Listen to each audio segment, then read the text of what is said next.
Hey guys, எல்லாரும் எப்படி இருக்கீங்க? லேட் ஆனதுக்கு ரொம்ப ரொம்ப சாரி. இதுக்கு மேலேயும் நம்ம லேட் பண்ணாம கதைக்குள்ள போயிடலாமா? இது காதல் போதையடா நீ எனக்கு. அத்தியாயம் 10. மாயாவின் அழைப்பு மணி சத்தத்தில் அடித்து பிடித்து கொண்டு எழுந்து அமர்ந்தான் ரோஹன். அழைப்பை அவசரமாக ஏற்று காதில் வைத்த ரோஹன், ஹலோ மாயா, தயவு செஞ்சு கவிதை சொல்றேன்னு மொக்க போடாத, என்ன விஷயம்னு சீக்கிரமா சொல்ல என்று எடுத்த எடுப்பிலேயே சொல்ல வயிற்றை பிடித்துக்கொண்டு சிரிக்க ஆரம்பித்து விட்டாள் மாயா.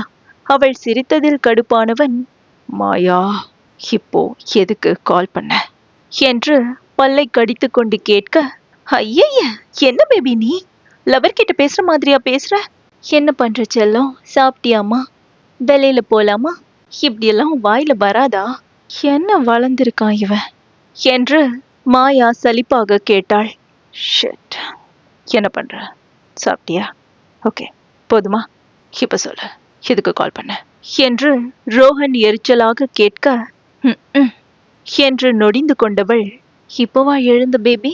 இல்ல, ஏன் கேக்குறேன்னா, இங்க ஒரு மால் திறந்திருக்காங்கல்ல புதுசா, அதான் நான் வந்துட்டு என்று மாயா இழுக்க, அதுக்கு இப்போ என்ன பண்றது என்று அவளின் திட்டம் அறிந்து ரோஹனும் எரிச்சலாக கேட்க, இன்னைக்கு ஈவினிங் அங்க போலாமா? சூப்பரா இருக்கும் என்று மாயா சொன்னதில் கோபத்தின் உச்சத்திற்கே சென்று விட்டான் ரோஹன். ஷடாப், என்னால வர முடியாது, எனக்கு எனக்கு டான்ஸ் பிராக்டிஸ் இருக்கு, உனக்கு தெரியும்ல என்று அவள் கெஞ்ச ஆரம்பிக்க, ரோஹனோ அது எல்லாம் கண்டு கொள்வதாக இல்லை. முடியவே முடியாது என்று அவன் ஒற்றை காலில் நிற்க, என்ன ரோஹன், முடியாதா என்று மாயா திரும்பவும் கேட்டும் கூட லைட்டாக உள்ளுக்குள் ஜெர்க்கானவன் அப்போதும் தன் கெத்தை விட்டு கொடுக்காமல் ஆமா முடியாது என்று அப்போதும் அதே சொல்லில் பிடிவாதமாக நின்றான். அதை கேட்டு ஒரு பெருமூச்சு விட்ட மாயா, ஹே ரோஹன், கூட்டமா சேர்ந்து பாடுவாங்க கானா, வேணான்னு சொல்லி என்ன வருத்தாத வீணா என்று அடுத்த வசனம் பேசியதில் ரோஹனின் கோபம் ஏகத்துக்கும் எகிர முயன்று தன்னை கட்டுப்படுத்தியவன் இதற்கு மேல் அவளிடம் முடியாது என்று சொன்னால் தன் காது என்ன ஆகும் என்பதை நன்றாக தெரிந்து வைத்திருந்தான். எப்போ, எங்க, எப்படி வரணும் சொல்லித்தல என்ற 3 அதிமுக்கிய கேள்விகளையும் கடுப்புடனே கேட்டு வைத்தான். எங்கன்னா நான் அப்புறமா சொல்றேன், ஹாஸ்டலுக்கு ஒரு தெரு தள்ளி வண்டியை நிறுத்துற, ஈவினிங் 4க்கு வந்துரு, முக்கியமா பைக்ல வா பேபி, மாயா உனக்காக வெயிட் பண்ணிட்டு இருப்பேன் என்று சொல்லிவிட்டு அழைப்பை துண்டிக்க, டெவில் என்று வாய்விட்டே முணுமுணுத்தான் ரோஹன். முயன்று தன்னை அந்நேரத்தில் ஆசுவாசப்படுத்தி கொண்டவன் அப்போதுதான் தன்னை மிரட்சியாக பார்த்து கொண்டிருந்த தன் அம்மாவை பார்த்து, அம்மா, அது ஃப்ரெண்டுமா, ப்ராமிஸ் என்று அசடு வழிந்தவாறு சொல்லி, இதற்கு மேல் இங்கிருந்தால் கேள்விக்கணைகள் அவனை தொடர வாய்ப்பிருக்கிறது என்று பயத்திலேயே குளியல் அறைக்குள் புகுந்து கொண்டான். ஆனால் லலிதா தான், என்ன இவ இப்படி வெக்கப்படுறா, ஒருவேளை என் மருமகளா இருக்குமோ, இருக்கும் என் பையனையே அடக்குறான்னா அவளை நான் பார்த்தே ஆகணுமே என்று ஆனந்தமாய் தன் மனதில் நினைத்து கொண்டார். இப்படியே அந்த நாள் நகர அந்த நாள் மாலை நேரமும் வந்தது. ஏதோ ஒரு பாடலை ஹம்மிங் செய்தவாறு கண்ணாடி முன் மாயா தயாராகி கொண்டிருக்க, அறைக்குள் வந்த கீர்த்தி மாயாவின் அலங்காரத்தை பார்த்து, எங்க போற ஜிலேபி என்று சந்தேகமாக கேட்டாள். இங்கதான் பக்கத்துல புது மால் திறந்திருக்காங்கல்ல, அங்க போறேன். நான் ரூஹி கூட தான் போறேன், நீயும் வரியா என்று மாயா கேட்க, ஐயோ, என்னாலலாம் வர முடியாது என்று மறுத்தவளை அடக்கப்பட்ட புன்னகையுடன் பார்த்தவள், வெரி குட், நான் அப்படிதான் கேட்பேன், நீயும் இப்படிதான் பதில் சொல்லணும் என்று சொன்னதில் அவளை எரிக்கும் பார்வை பார்த்தாள் கீர்த்தி. சிகப்பு நிற சுடி அணிந்திருந்தவள் முடியை விரித்துவிட்டு காதில் ஜிமிக்கி கையில் ஒரு பிரேஸ்லெட் அணிந்து துப்பட்டாவை ஒரு புறம் விரித்து போட்டு தன்னை ஒரு தரம் கண்ணாடியில் பார்த்து திருப்தி பட்டு கொண்டாள் மாயா. தன் அலங்காரத்தை முடித்து ரோஹனின் அழைப்புக்காக காத்திருக்க அப்படியே கட்டிலில் அமர்ந்தவளின் கண்களுக்குள் சிக்கியது அந்த டைரி. கீர்த்தி உடைகளை அலுமாரியில் அடுக்கி கொண்டிருக்க அந்த டைரியை எடுத்து மாயா அதனை புரட்டியவாறு, ஹே, உனக்கு டைரி எழுதுற பழக்கம் கூட இருக்கா? என்கிட்டலாம் சொல்லவே இல்லை பத்தியா போண்டா என்று வியப்பாக கேட்டாள்.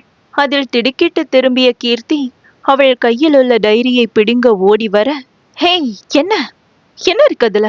தரமாட்டேன், இனிதான் நான் சுவாரஸ்யமா இதை பார்க்க போறேன், ஒழுங்கா நீயே சொல்லிடு, இல்லைன்னா நானே கண்டுபிடிச்சிடுவேன் என்று கிண்டலாக கேட்டவாறு டைரியை புரட்டி கொண்டு மாயா அந்த அறையையே வட்டம் அடித்தாள். ஜிலேபி, அது கொடுத்துரு. வேண்டாம், அது ஒருத்தவங்களோட பர்சனல். அதெல்லாம் நீ இப்படி பார்க்க கூடாது.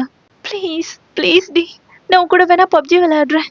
நீ சொல்ற கேவலமான கார்ட்டூன் கூட பாக்குறேன். ப்ளீஸ், அது மட்டும் என்கிட்ட கொடுத்துரு என்று கீர்த்தி கெஞ்சுவதிலும் அதில் அவளாகவே வந்து பப்ஜி விளையாடுகிறேன் என்று சொல்வதிலுமே இந்த டைரியில் வில்லங்கமாக ஏதோ இருப்பதை உணர்ந்த மாயா அவள் கையில் அகப்படாமல் அதில் இருப்பதை வாசிக்க முயற்சி செய்தாள். சரியாக அந்த டைரியில் ஏதோ ஒரு புகைப்படம் இருக்க அது கீழே விழப்போவதை கவனித்த கீர்த்தி மாயா அவள் எழுதியிருப்பதை வாசிப்பதில் குறியாக இருந்த நேரம் பார்த்து பாய்ந்து சென்று அவளை கீழே தள்ளிவிட டைரியை அவள் கையில் இருந்து பறிப்பது இலகுவாகி போனது. உடனே அதை எடுத்து ஒளித்து வைத்துக் கொண்டாள். இதற்கிடையில் கீழே விழுந்த மாயாவும், அடி பாவி, என்னை ஏண்டி தள்ளிவிட்ட பைத்தியக்காரி, அம்மா என்று கத்தியவாறு எழுந்து நின்று கீர்த்தியை முறைக்க, அம்மா என்னடி உன் எழுத்து இப்படி இருக்கு? தமிழ்ல கர்சிவ் ரைட்டிங் மாதிரி இருக்கு. சீ, என்னாலேயே வாசிக்க முடியல. கருமம் கருமம் என்று மாயா சொல்ல அப்போதுதான் அப்பாடா என்று இருந்தது கீர்த்திக்கு. ஆனாலும் கீர்த்தி அறியாத ஒன்று அதில் இருக்கத்தான் செய்தது. எந்த பெயரை மாயா பார்க்க கூடாது என்று நினைத்தாலோ அதை மாயா சரியாக குறித்து கொண்டிருப்பாள் என்று அப்போது அவள் அறியவில்லை. கீழே விழுந்ததில் உடம்பை அப்படியும் இப்படியுமாக வளைத்தவாறு இருந்தவளது தொலைபேசி ஒலிக்க அதை எடுத்து பார்த்தவளது கண்கள் அப்பட்டமாக மின்னியது. வேறு யாரு? சாட்சாத் அவளின் ரூஹியேதான். உடனே அழைப்பை ஏற்றவள், ஹலோ, இதோ வந்துட்டு பிபி என்று விட்டு அழைப்பை துண்டித்து கீர்த்தியின் கன்னத்தில் ஒரு முத்தத்தையும் வைத்துவிட்டு அறையில் இருந்து குடுகுடுவென வெளியே ஓட, அட பாவ ராக்கி அண்ணா, இன்னைக்கு இவகிட்ட மாட்டிக்கிட்டு என்ன பாடுபட போறாரா என்று மானசீகமாக கீர்த்தி புலம்ப, அங்கு மாயாவோ நிஜமாகவே ரோஹனை ஒரு வழிப்படுத்தத்தான் செய்தாள். டோரா புஜ்ஜி கார்ட்டூனில் வரும் அந்த வாங்க நண்பர்களே எனும் பாடலை அப்படியும் இப்படியுமாக தலையை சரித்து சரித்து ரோஹனின் தோளில் தொங்கி தொங்கி அவள் பாடிக்கொண்டே வர ஒரு கட்டத்தில் எரிச்சல் அடைந்து பைக்கை நிறுத்தியவன் அவளை பின்னால் திரும்பி ஒரு மார்க்கமாக கண்களை சுருக்கி பார்த்தான். கமான் பேபி, நீயும் சொல்லு, எங்க நம்ம போறோம் என்று அதே பாணியில் மாயா கேட்டதில், ஒரே பைத்தியக்காரனாய பாபி, சரியான கிறுக்கிக்கிட்ட என்ன மாட்டி விட்டுட்டான் என்று மனதில் நினைத்தவாறு பட்டென்று முன்னால் திரும்பிக் கொண்டவன், ஓ காட், இன்னைக்காச்சும் இவகிட்ட உண்மையை சொல்ல எனக்கு ஹெல்ப் பண்ணுங்க, என்னால் இவளை லவ் பண்ற மாதிரி நடிக்க முடியல என்று கடவுளிடத்தில் வேண்டுதல் வைத்தவாறு வண்டியை செலுத்தி அந்த மாலின் வண்டிகள் நிறுத்தும் இடத்தில் அதை நிறுத்தினான். சரி சொல்ல, இங்க என்ன வாங்க போற என்று சுற்றி முற்றி பார்த்தவாறு ரோஹன் கேட்க, ஐஸ்கிரீம் என்று மாயா பட்டென்று சொன்னதில் ரோஹனோ காதில் வாங்கிக் கொண்டு அவளை திரும்பியும் பாராது முன்னே நடக்க, மாயாவோ சுற்றி முற்றி பார்த்தவாறு ஏதேதோ வளவளத்தவாறு அவன் பின்னாலே சென்றாள். உணவகத்திற்கு சென்றவன், இங்க பாரு, முதல்ல இங்க எதுவும் பேசாம இரு, அப்புறம் ஐஸ்கிரீம் வாங்கி தரேன், ஓகே? ஏதாச்சும் பேசிட்டு இருந்தா நான் வாங்கி தர மாட்டேன் என்றவாறு அவள் எதிரே அமர்ந்து கொள்ள தன்னவனை அணுவணுவாக ரசிக்க ஆரம்பித்து விட்டாள் மாயா. இடது கையில் ராலெக்ஸ் கைக்கடிகாரம், வலது கையில் ரப்பர் வளையல்கள் சகிதம் அங்கு அமர்ந்திருந்தவனின் கம்பீரத்தை அவன் அணிந்திருந்த கருப்பு நிற ஷர்ட் மற்றும் பேண்ட் மேலும் கூட்டி காட்டியது. தலைமுடியை அடிக்கடி கோதியவாறு காலுக்கு மேல் கால் போட்டு தொலைபேசியை நோண்டிக் கொண்டிருந்தவனின் ஷர்ட்டின் முதல் 2 பட்டன்கள் வேறு திறந்து விடப்பட்டிருக்க அதில் மாயா அவனுக்கு கொடுத்த செயின் எட்டி பார்த்தது கன்னத்தில் கை வைத்து அப்பட்டமாக அவனை விழுங்குவது போல் பார்த்து கொண்டிருந்தாள் மாயா. சிறிது நேரத்திலேயே அவள் பார்வையை உணர்ந்த ரோஹன் ஒரு மாதிரி கூச்சத்தில் அவளை நிமிர்ந்து பார்க்க முடியாத தொலைபேசியை நோண்டுவது போல் பாவனை செய்ய, இருந்தாலும் ஒரு கட்டத்திற்கு மேல் முடியாமல், மாயா இனாஃப், உன் நயகரா ஃபால்ஸை கொஞ்சம் மூட்றியா, நான் போய் ஐஸ்கிரீம் வாங்கிட்டு வரேன், இப்படி பார்க்குறான் சே என்று மாயாவுக்கு கத்திவிட்டு எழுந்து செல்ல அவளுக்கோ சிரிப்பு தான் வந்தது. ஐஸ்கிரீமை சொல்லிவிட்டு அதற்காக காத்திருந்த ரோஹன் மாயா இருந்த இடத்தை பார்க்க அன்றளர்ந்த மலர் போல இருந்தவள் ரோஹனையும் சற்று ரசிக்கத்தான் செய்தாள். பரவாயில்ல, என்ன டார்ச்சர் பண்ணாம மட்டும் இருந்தா, அப்புறம் வாயை திறக்காம இவ பேசாம இருந்தா கண்டிப்பா தேவதை தான். வாயை திறந்தாதான் தாங்க முடியல சைட் அடிக்கிறதுக்கான 10 பொருத்தமும் பக்காவா இவகிட்ட இருக்க. ஆனா என் கேர்ள் ஃப்ரெண்டா என்னால ஏத்துக்க முடியல என்று நினைத்தவாறு அவளை பார்த்தவன் அவளும் தன்னை தான் பார்க்கிறாள் என்பதை உணர்ந்து சட்டென திரும்பிக் கொண்டான். இப்படியே ரோஹனை பார்த்தவாறு உட்கார்ந்திருந்த மாயாவிற்கு மிக அருகில் மாயா ஹாய் என்ற குரல் கேட்க சட்டென்று அந்த பழக்கப்பட்ட குரலில் நிமிர்ந்து பார்த்தவள் அவள் எதிரில் நின்று கொண்டிருந்தவனை பார்த்து அதிர்ச்சியில் ரோஹனை திரும்பி பார்த்தவள் அவன் தன்னை பார்க்காததை உணர்ந்து தன் எதிரில் இருந்தவனின் கையை பிடித்து அங்கிருந்து சற்று தள்ளி அழைத்துச் சென்றாள். லியோ, நீ இங்க என்ன பண்ற? அத நான் நான் இங்க இருக்கேன்னு உனக்கு எப்படி தெரியும் என்று மாயா விழிவிரித்து தெக்கி திணறி கேட்க, wow, you still remember me, really, என்னால நம்பவே முடியல என்று லியோ நக்கல் குரலில் கேட்க எதுவும் பேசாது அவனையே தீர்க்கமாக பார்த்து கொண்டிருந்தாள் மாயா. ஒரு பெருமூச்சு விட்டவன், ஓகே, எத்தனை நாளைக்கு இங்க இருக்கிறது ஐடியா உனக்கு? நீ பாட்டுக்கு சொல்லாம கொள்ளாம கிளம்பி ஓடி வந்துட்ட. Don't you understand? They need you Maya, புரிஞ்சுக்கோ என்று கெஞ்சலாக சொல்ல, I'm really sorry Leo, I can't, என்னால வர முடியாத என்று தரையை வெறித்தவாறு சொன்னவளின் பதிலில் கட்டுக்கடங்காத கோபம்தான் வந்தது அவனுக்கு. அவள் முழங்கையை அழுத்தமாக பிடித்து தன் பக்கம் இழுத்தவாறு, why Maya, you know what, அங்க ஏகப்பட்ட பிரச்சனை இருக்கு. அது எல்லாத்தையும் உன்னாலதான் சரி பண்ண முடியும், புரிஞ்சுக்கோ. Please listen to me. என் கூட வா, எல்லாமே சரியாயிடும். அங்க உனக்காக எத்தனை பேர் காத்துட்டு இருக்காங்க தெரியுமா? நீ விளையாட இது நேரம் இல்ல, இப்பவே கிளம்ப, என் கூட வா என்று லியோ அவளுக்கு புரிய வைக்க முயல. வருவேன் தான், ஆனா இப்போ இல்ல. அண்ட் என்னால ரொம்ப நேரம் கூட பேச முடியாத, இன்னொரு நாள் மீட் பண்ணலாம், இங்கிருந்து கிளம்பு என்று மாயா கூறிக்கொண்டிருக்கும் போதே அதை தடுக்கும் விதமாக கேட்டது ரோஹனின் குரல். தன் கையில் ஐஸ்கிரீமுடன் இருவரையும் சந்தேகமாக பார்த்து கொண்டிருந்த ரோஹனை பார்த்த மாயா திருவென விழித்து கொண்டு நின்றாள் என்றால் லியோவோ ரோஹனை கூர்மையாக பார்த்து கொண்டிருந்தான். மாயா, யார் கூட பேசிட்டு இருக்க என்று ரோஹன் கேட்டவாறு லியோவை மேலிருந்து கீழாக பார்த்தான். வெளிநாட்டவர்களின் பிங்க் நிறம் கலந்த கோதுமை நிறத்தில் ஆஜானுபாகுவான உடல் வாகில் வலது கை டாட்டூவால் மறைத்திருக்க அப்படியே வெளிநாட்டு பாணியில் நின்றிருந்தவனின் தோற்றம் ரோஹனின் புருவத்தை யோசனையில் சுருக்கியது. யார் இவன்?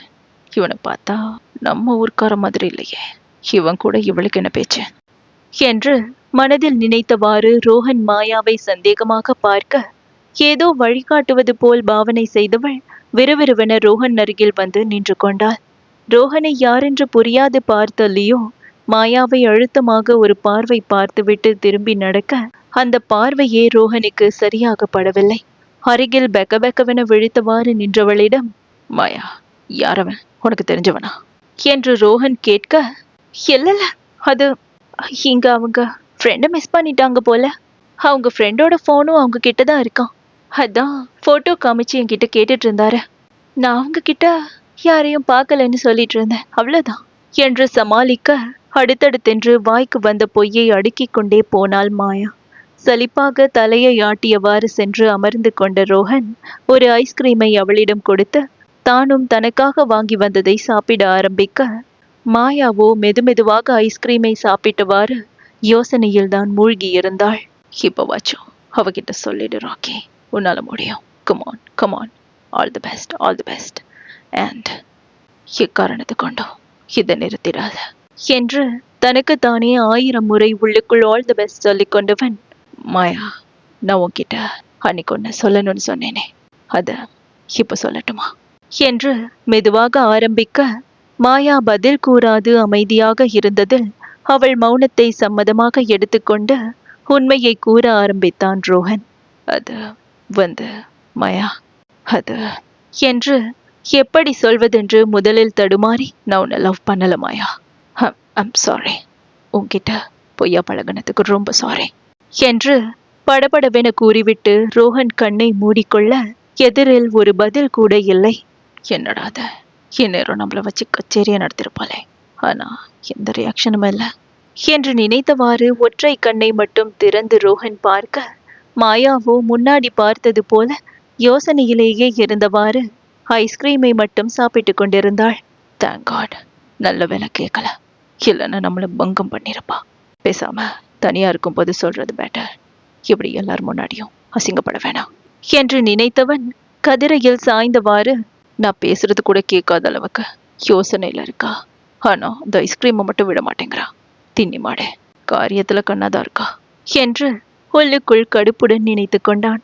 பின்னர் அவளை உலுக்கியவன், ஏமா, நீ கனவு கண்டதெல்லாம் போதும், ஹாஸ்டலுக்கு போகலாம் வா, டைம் ஆகுது என்று ரோஹன் சொல்லவும் தான் நிகழ்காலத்திற்கு வந்தவள் தற்போது இருக்கும் மனநிலையில் ஏதும் பேசாது அமைதியாகவே ரோஹனுடன் ஹாஸ்டலுக்கு வந்து சேர்ந்தாள். என்னதான் அவள் புலம்பலில் எரிச்சலானாலும் அவளின் அமைதி ரோஹனுக்கு ஒரு மாதிரிதான் இருந்தது. ஹாஸ்டலுக்கு வந்தவள் கட்டிலில் விழுந்து தொலைபேசியில் இருந்த தன் குடும்பத்துடன் எடுத்த புகைப்படத்தை பார்த்தவாறு, மீ தாத்தா, என்ன விட்டுட்டு போனீங்க? என்னால எல்லாரையும் எப்படி ஃபேஸ் பண்றதுன்னு தெரியல. எனக்கு ஒரு மாதிரி பயமா இருக்கு என்று கண்களில் கண்ணீருடன் மானசீகமாக பேசியவாறே அப்படியே உறங்கி போனாள் மாயா. இப்போது புதிதாக வந்திருக்கும் இந்த லியோ யார்? எதற்காக மாயாவிடம் அப்படி கூறிவிட்டு சென்றான்?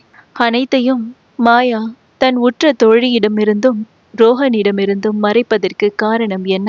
உண்மையில் மாயாவின் குடும்பத்தினர் எங்குதான் இருக்கிறார்கள்? விடைகள் காண காத்திருக்கலாம் அடுத்த அத்தியாயத்திற்காக.